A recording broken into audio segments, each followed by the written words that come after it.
Salam sejahtera, anda menonton Awani Borneo bersama saya Fauzi Zin dan ini tumpuan utama malam ini. Kalau kini tu varian datang, tak apa lagi varian datang. Kedungnya lagi bagus ke tu, kita beri mandat kepada rakyat, biar rakyat milih. Ada calon penyandang wanita PBB digugurkan. Urus sempadan baru di Serudong RDA ditubuhkan.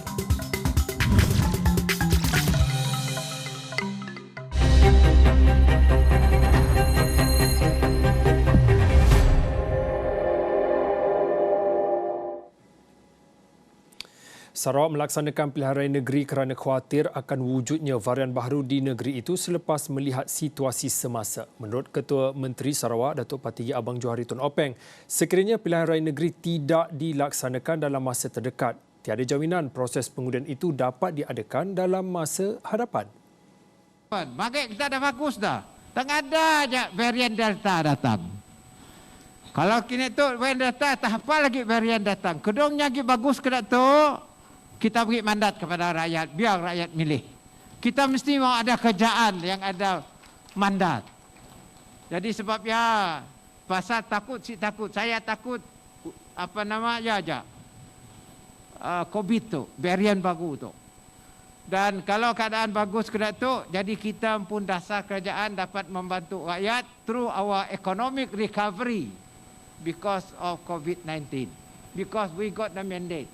Berhubung undi 18 pula, beliau menegaskan pelaksanaan pilihan raya tanpa undi 18 itu tidak ada sebarang kaitan dengan mengelak undi 18. Lepasnya generasi baru ambil alih. Sebab ya kita mesti groom orang baru-baru tu. Kami dalam GPS si takut undi 18. Yang minda undang-undang ialah GPS.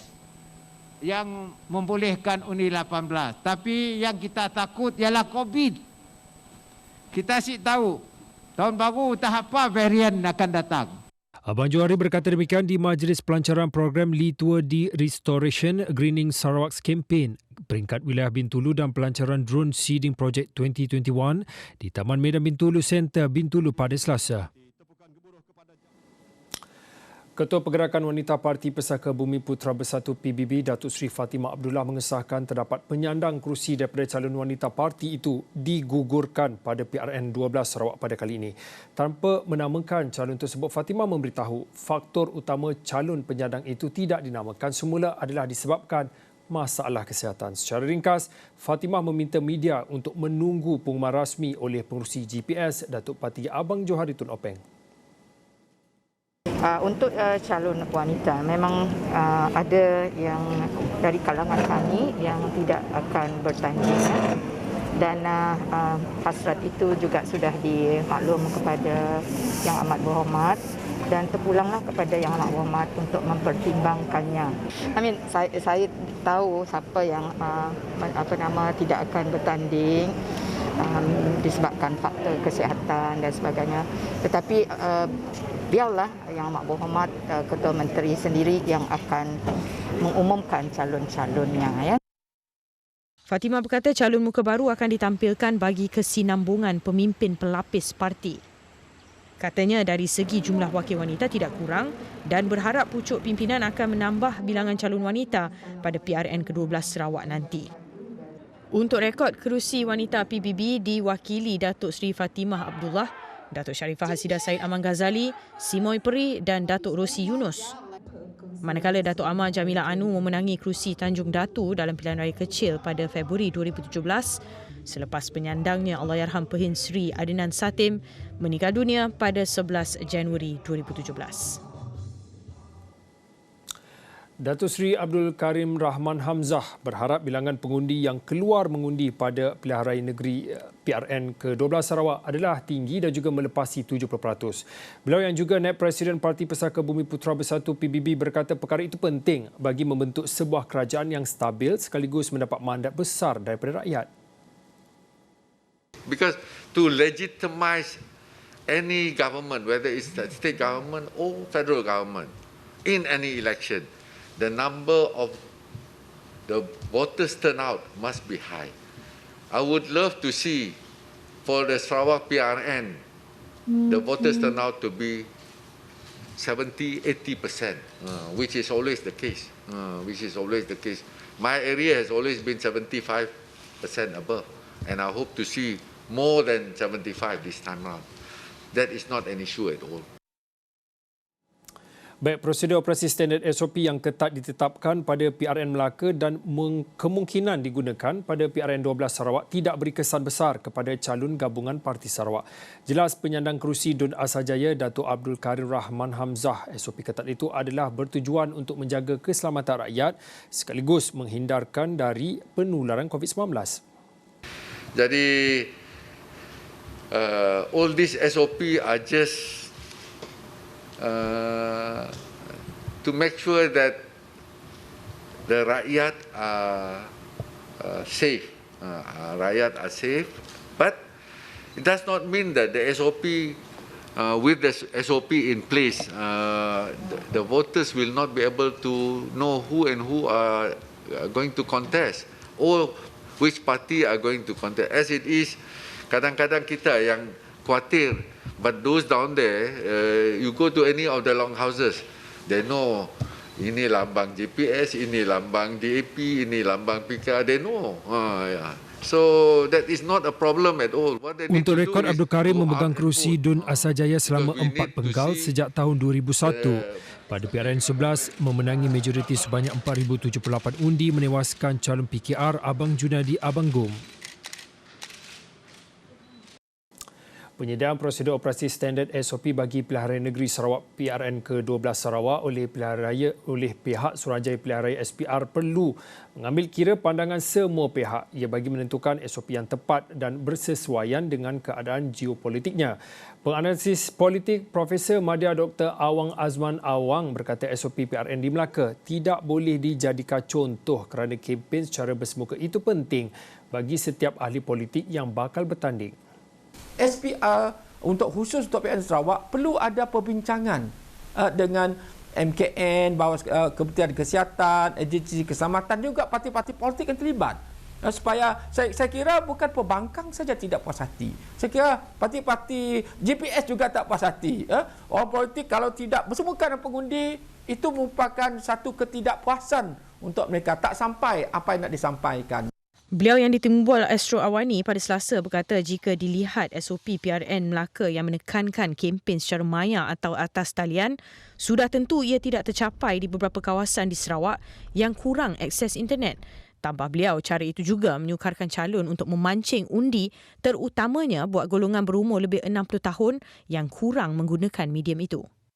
Kalau pemimpin itu tidak dapat berjumpa dengan pengundi mereka, hanya dapat jumpa secara virtual, bagaimana mereka hendak menyampaikan idea mereka di kawasan yang tidak dapat diakses dengan internet misalnya. Jadi mesti ada pertimbangan tersebut, jangan samakan dengan situasi di Melaka. Saya kira SPR pasti bersifat fleksibel, luas dalam konteks ini untuk tidak menyamakan satu saiz untuk semua. Salah satu caranya ialah mempelbagaikan cara. Selain daripada secara maya, perlu diyakinkan secara bersemuka. Untuk yang nenek-nenek kita yang berumur 70-80% misalnya, perlu diberi pencerahan. Macam mana mereka nak memahami misalnya untuk mencari YouTube yang sesuai misalnya. Mestilah ia perlukan kempen daripada ketua kaum, ahli politik untuk memberikan pencerahan apa situasi yang sebenar. Keindahan flora dan fauna meletakkan Sarawak antara destinasi unik untuk dikunjungi. Hutan hujan yang antara tertua di dunia yang kaya dengan kepelbagaian biologi menjadi aset penting bumi Kenyalang sekaligus habitat kepada ribuan spesies tumbuhan dan juga haiwan. Kira-kira 40 minit dari Bandar Kuching, Kampung Telaga Air antara destinasi persinggahan wajib. Astro Awani baru-baru ini berkesempatan menghayati pemandangan indah dari tebingan sungai yang menjadikan antara tarikan utama di kawasan itu. Selain pemandangan laut dan suasana kampung nelayan yang mendamaikan, destinasi yang terletak berdekatan dengan Sungai Sibu itu turut menawarkan keenakan makanan laut. So far kita orang makan dekat restoran tepi air, makanan pun okey. Price untuk pekedai-pekedai yang menjual di sini pun okey.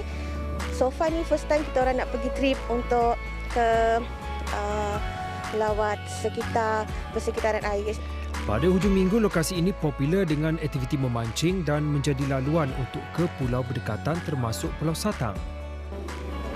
Saya dengar dari makcik saya sendiri, tempat ini memang cantik dan menyebabkan saya ingin datang ke sini lah. Jadi first time saya datang sini memang cantik, pemandangan pun cantik juga, udara pun segar, memang sesuai lah. Sementara itu, kehadiran pengunjung ke pusat ekopelancongan Kampung Telaga Air memberi limpahan rezeki buat peniaga kecil di sekitar kawasan tersebut. Namun segelintir peniaga yang ditemui oleh Esrawani memaklumkan kekurangan kawasan parkir kenderaan sedikit sebanyak menjejaskan kehadiran pengunjung selain tiada tapak khas untuk mereka berniaga. Kami mintalah dari pihak-pihak yang berkenaan tu cuba aturkan tempat ni, perniagaan ni supaya selesa untuk berniaga-berniaga secara betul. Dan keduanya kita ni dari segi bantuan ke apa ke, kalau dapat dari pihak kerajaan cuba pertimbangkanlah dan selesaikanlah dulu apa masalah-masalah yang dihadapi untuk dihadapi peniaga-peniaga ni. Bagi peniaga rojak buah dan sotong, Mujahid Ahmad berpandangan bantuan yang disalurkan kerajaan negeri sedikit sebanyak meringankan beban mereka. Namun dia berharap kerajaan boleh memperluaskan kemudahan pinjaman perniagaan kepada peniaga kecil. Ni sekarang ni COVID susah.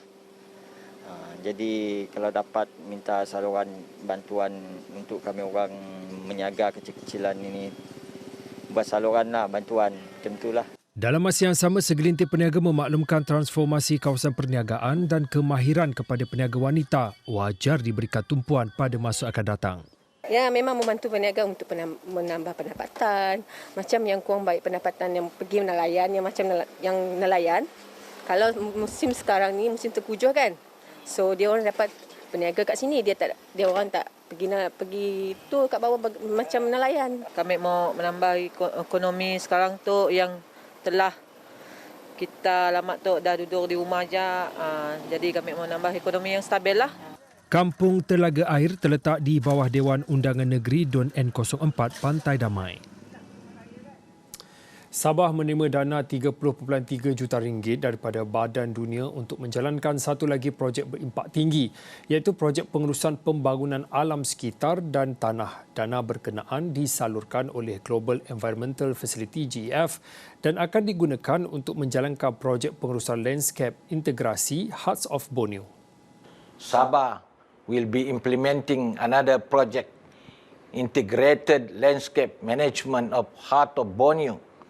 The 6-year project involves 1.6 million hectares within the HOB landscape, costing $7.3 million, funded by the Global Environment Facility, GEF, under the United Nations Development Program.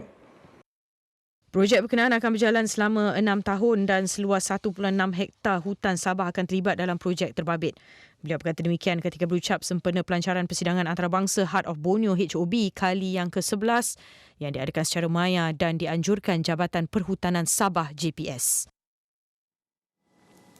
Pihak berkuasa pembangunan wilayah RDA akan ditubuhkan bagi menguruskan sempadan baharu di Serudung Kalabakan yang menjadi salah satu pintu masuk Kalimantan Indonesia ke Sabah. Ketua Menteri Sabah Datuk Seri Haji G. Noor berkata cadangan penubuhan RDA Sabah Maju Jaya Serudung akan dibincangkan pada bajet 2022 Sabah bulan depan. Menurutnya, RDA adalah faktor penting pembangunan di Serudung dan kerajaan negeri komited untuk memastikan bandar di sempadan itu dibangunkan seperti yang dirancangkan. Selain itu, kata beliau, pembangunan itu penting bagi turut serta dalam rancangan Indonesia yang ingin memindahkan ibu negara mereka ke Kalimantan Timur. Haji G berkata bandar berkenaan akan disertakan kemudahan seperti zon perdagangan, perindustrian, perumahan serta fasiliti berkaitan seperti Jabatan Kastam, Imigresen serta Pusat Kuarantin dan Keselamatan CIQS.